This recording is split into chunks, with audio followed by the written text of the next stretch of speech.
And starting today, we will be sitting down with Sheriff Joe Lombardo every Wednesday for our new segment, Cup of Morning Joe. Yeah, we're asking him the questions that you, the viewer, want answered. Good morning to you, Sheriff. Good morning. And you are our first official guest on the morning show. Yes, so thank you for being here. Your first official? In the Yes, new it studio, is. of course. In the new digs. Our first question comes from Michael Bracklin. He says, we all know that the police cannot be everywhere, but every day I drive Jones from Charleston to Tropicana. The speed limit is 45 miles per hour. I see several people going over 50. Why not put more unmarked police cars on the roadway? Well, I guess that's probably the most common question that's asked of me, you know, in my position. You know, traffic's probably the top of the list. Yeah. But, you know, they have a valid point, but we can't be everywhere, you know, just like it was said in the question. And it's all resource driven, whether we have the ability to put officers there. It doesn't matter if it's plain vehicles or marked vehicles.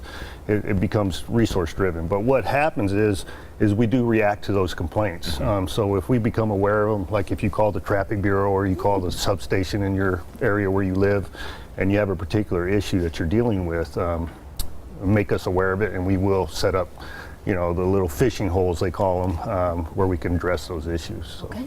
Fabulous. It's a valid question. Yeah, and that's good to know. Once people reach out and alert you guys, then you can take those steps as well. Thank you, Michael. Our next two questions come from Pat, who says, on the news we see lots and lots of police cars when there is an investigation for a violent crime. Why are so many officers involved or needed, asked Pat.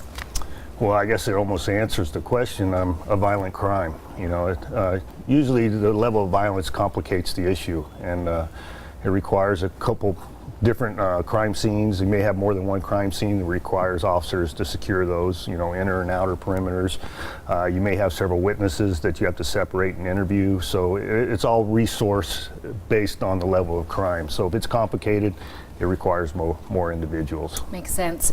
Part two of her question from Pat. The news shows a lot of videos of home burglaries. How do the burglars pick out the houses, especially in the homes are in a gated community? And we always say, you know, gated doesn't mean anything. It's that false sense of security. You know what? You're right. It is that false sense of security. And you know, I was actually personally myself a victim of a little auto burglary out in front of my house. Oh, so, man. but what it is the crooks look for targets of opportunity. Whatever's the easiest, you know, they look for camera systems, they look for alarm systems, they look for lighting. If it's bright out there, they don't want to be seen. So it's incumbent upon the homeowner and the victim per se to make it harder for the crooks to be successful.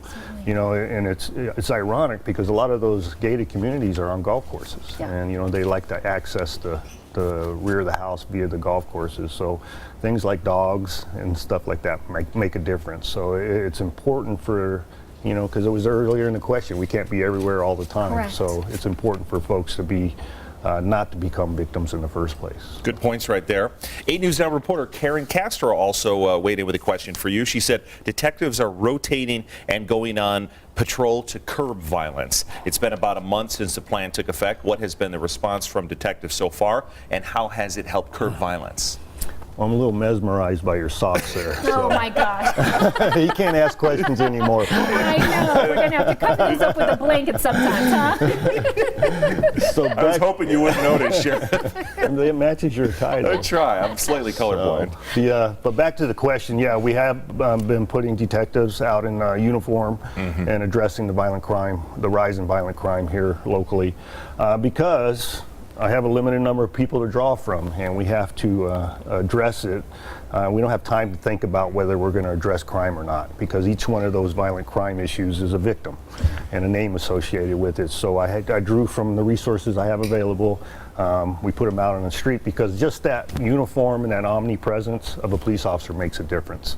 And the answer to the question whether it's been successful or not, yes. We've seen we're stemming the tide right now, just because of that increase in resources. Where the crime is not increasing like it was previous to the plan. So. All right. Great information. Thank you so much, Sheriff. Yeah, we really appreciate you coming in. Again, thank you to our viewers as well asking these questions. We will be sitting down with Sheriff Joe Lombardo every Wednesday. So if you have a question for him, please head to LasVegasNow.com to submit it.